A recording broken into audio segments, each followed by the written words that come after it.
கும்ப லக்னம், கும்ப லக்னத்துக்காரர்களும் அல்லது கும்பம் ராசி உடையவர்களும் சனி 2ஆம் வீட்டிலே இருப்பதால்,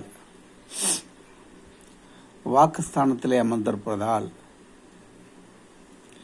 இங்கே சனி அமர்ந்திருப்பதால் பேசுவது யோசித்து பேச வேண்டும். வார்த்தையை விடக்கூடாது. வாயினால் கிடக்கூடிய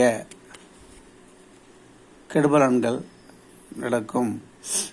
வாக்கு கொடுத்து யாருக்கும் வாக்கு கொடுக்கக்கூடாது.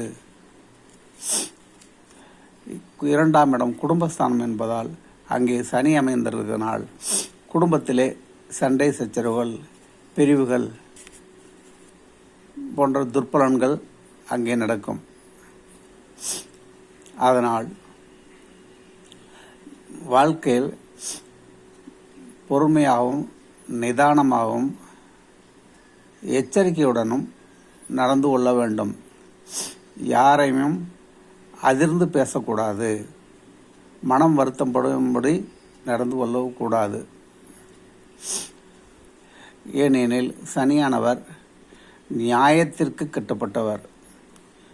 செய்த தவறுகளுக்கு தண்டனையையும் செய்த நற்பலனையும் தரக்கூடிய ஸ்தானமான அந்த 2ஆம் இடத்திலே உட்கார்ந்திருக்கிறார். அங்கே சனி ஏனோ பணம் சம்பந்தப்பட்டது, வருவாய் சம்பந்தப்பட்டது. அங்கே சனி அமர்ந்திருப்பதால் இவர்கள் கையில் பணம் வரும்போது வருமானம் குறைவாக இருக்கும், வருவாயும் குறைவாக இருக்கும். பணத்தட்டுப்பாடு அங்கே ஏற்பட வாய்ப்பு இருக்கிறது.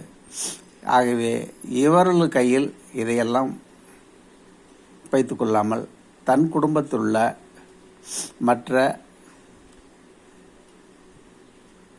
நபர்களிடம் கொடுத்து வைத்து வரவு செலவு கணக்குகளை செய்து வர பணம் சம்பந்தப்பட்ட பிரச்சனைகள் குறையும்.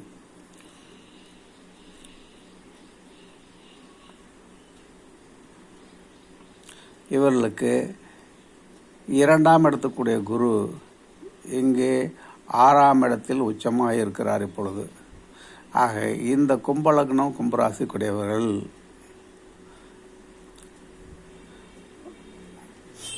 வார்த்தைகளை கட்டுப்படுத்தி வைக்க வேண்டும். எதிரி ஸ்தானத்தில் போய் அமர்ந்திருப்பதால் 2ஆம் இடம் தனஸ்தானம், வருமானம் பிரச்சனையும், குடும்ப பிரச்சனைகளையும் மற்ற எல்லா பிரச்சனைகளும் அதிகப்படுத்தவே செய்வார். ஆகையினால் இதனை உணர்ந்து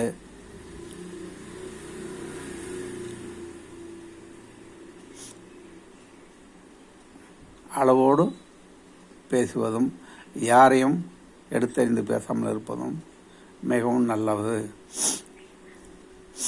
இந்த குரு இங்கே உச்சமானதால், எதிரி ஸ்தானத்தில் நின்றதால் இந்த குருவுக்கு பரிகாரமாக தட்சிணாமூர்த்தியை வியாழக்கிழமை அன்று வழிபடுவது, தொடர்ந்து வழிபட்டு வருவது சிறப்பு. ஒரு முறை ஆலங்குடி சென்று தனது வயதிற்கு ஏற்ற விளக்கு ஏற்ற வேண்டும். சிறிது நேரம் அமர்ந்து விட்டு வர வேண்டும். இது இவர்களுக்கு இந்த காலகட்டத்தை எளிதாக தாண்டுவதற்கு இது